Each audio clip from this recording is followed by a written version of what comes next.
Good evening everyone, I'm Carbonell. Palagay ko naman po sa mga naglaro ng bingo, you still remember the guy. So, I'm back.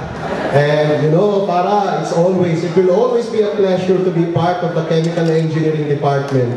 Para po dun sa mga hindi po ako nakita, dun sa kayo nag-aaral pa. Hindi po ako Chemical Engineering graduate, Electrical Engineering graduate po ako. Pero gaya ng sinabi ko po nung bingo, buksan niyo man po ang puso ko, chemical engineering pa rin po ako. Dahil po, nang pumasok ako ng UST, talaga maki-chemical engineering ako.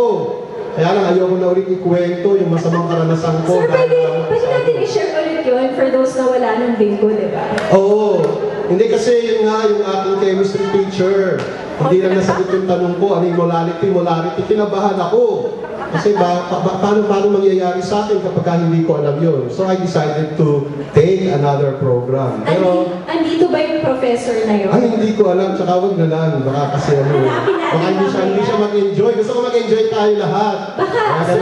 Baka andyan siya mamaya, nagpe-prepare lang for her or his dance number. Baka siguro susurpresahin din niya ako. But nevertheless, gusto ko pong sabihin sa inyo, since 1980, yung mga batch 1982 na narito hanggang sa yung batch last year, I've always been having a close encounter with chemical engineering students. And Farah, I'd like to tell you, if there is one epitome of a quality engineering education at the Faculty of Engineering, it must be from the Chemical Engineering Department.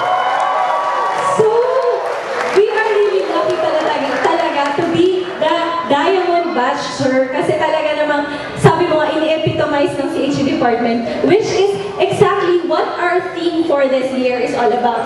Brilliance across generations. Ito talaga yung brilliance across generations. Imagine, mga industry leaders, mga pillars ng industry, saan manggagaling? Sa Chemical Engineering Department. Mas gusto ko magbanggit ng pangalan, kaya lang baka meron akong makalimutan, showbiz bigla baka sumama ang loob. But nevertheless, kung kinakailangan banggitin, of course, sino ba nang nakakakilala kay Dr. Lydia Tansinsing? Diba? Kailangan niya si Dr. Tansinsing. Siguro sabi niya hindi ko mabanggit ng pangalan, tapos binanggit ako. Kaya gusto ko sabihin, hindi lang yung mga naunang gumraduate ang talagang, gave Chemical Engineering Department of UST really a sparkling dito. Parang, how do I call that? Biglang nawala sa ko. Parang nagbigay ng kinang sa Chemical Engineering Department. Parang diamond talaga sa kasi in recent years, mga graduates natin, how many outstanding students of the Philippines came from the Chemical Engineering Department? Diba? We have two. Correct me if I'm wrong, we have two. We have John Teresilario, yes, 1989 graduate, and Valerie Ku, 1997 graduate. Sino 93?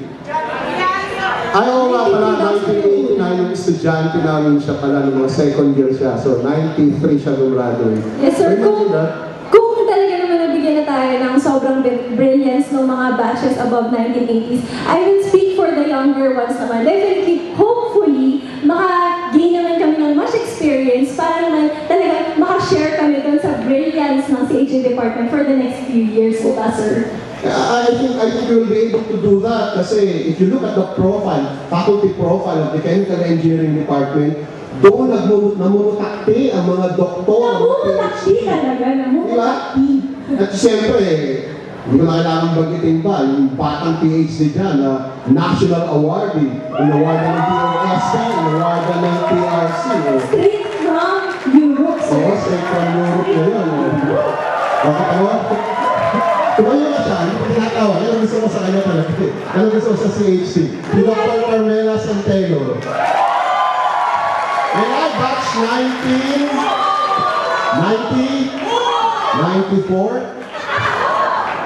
92, batch 1992. Mahihayin talaga si Romelay, sir. And you know what? I think the University of Santo Tomas should be really proud of the alumni of the Chemical Engineering Department. Yes, sir. Be it the young ones or the really young ones. The young ONCE and the young ONES. Yes. From, 1950s ba tayo?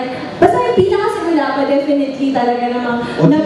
Subtract mo yung 75 sa 2009, so you have the first batch of graduates. Sina Father Rock, kinuha niya pa ba yun? Hindi. Anyway, I think naman batch talaga, nag-share out tayo, hindi lang sa mga companies natin, for sure sa Philippines, and in fact, to other countries, binigay natin yung talent and skills natin, which was honed in this very faculty, the Faculty of Chemical Engineering in the University of Santo Tomas. Kaya my dear friends, I think no one could be prouder of the alumni of the Chemical Engineering Department than this lady whom we shall be calling the Director of the Office for Alumni Affairs, none other than Dr. Evelyn Songko.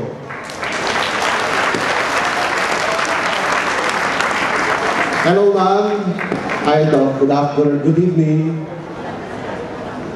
Oh, bakit?